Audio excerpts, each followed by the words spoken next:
मेरे पति के चले जाने के बाद तूने कहा था कि तू मेरा साथ निभाएगा, यहाँ तक कि मेरे बच्चों को भी तूने पापा कहलवाया और अब उन्हें अनाथ छोड़ करके जा रहा है। तूने कहा था मेरे दिल का दरवाजा मैंने तेरे लिए खोला, तू उसमें घुसा और मेरे जिस्म का ही तूने बाजार बना दिया। तूने कहा था कि तू मेरे बच्चों को अपनाएगा, तू मुझे अपनाएगा, मेरा साथ निभाएगा। क्या ये तेरा साथ है?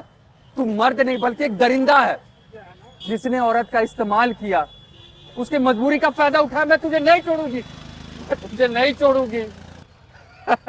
मेरे खिलाफ कार्रवाई करेगी? तुझे पता नहीं मैं अब पुलिस में हूं और तू ठहरी एक अकेली औरत, ना कोई मर्द है ना कोई समाज है। तेरी मदद करेगा कौन? तेरी सुनेगा कौन? तू एक चरित्रहीन, और मैं तुझे बदनाम कर दूंगा पूरे शहर में, और तेरी बेटी को भी उसी बदचलन तरीके से उसी रास्ते पे लाऊंगा।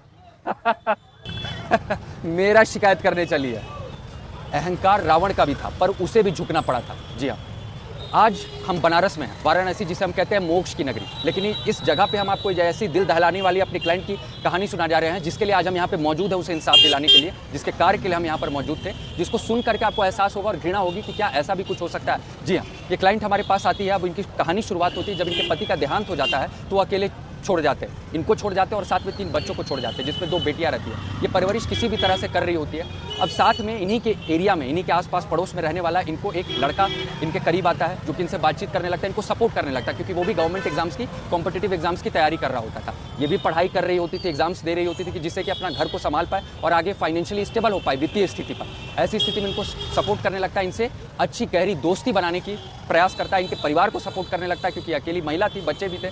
ऐसी स्थिति में मौके का फायदा उठा करके इनके साथ ये जबरन संबंध बनाता है और बाद में कहने लगता है कि वो उससे प्यार करता है और वो अकेली महिला है, समाज में उसका कौन देखेगा, इसीलिए मैं तुम्हारे साथ हूं, मैं तुमसे शादी करूंगा, तुम्हारे बच्चों को भी अपनाऊंगा। और हैरानी की बात पता है क्या है? वो बच्चे भी इसे पापा पापा कह के पुकारते थे। इतना करीब होने के बाद उसकी नौकरी लग जाती है पुलिस में, सब कुछ सही चल रहा होता है। लेकिन अचानक से उस महिला को पता चलता है कि इस लड़के का कहीं और शादी होने वाला और शादी मई में तय हो चुकी है।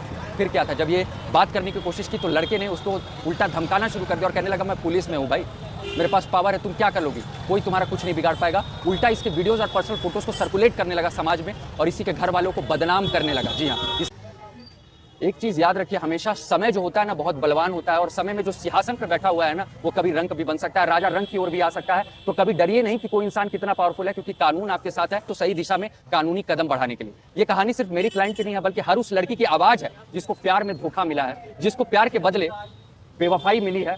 और ऐसी स्थिति में आप चुप मत बैठिए, आवाज उठाइए तो समय भी करवट लेगा, सही दिशा में काम करेंगे।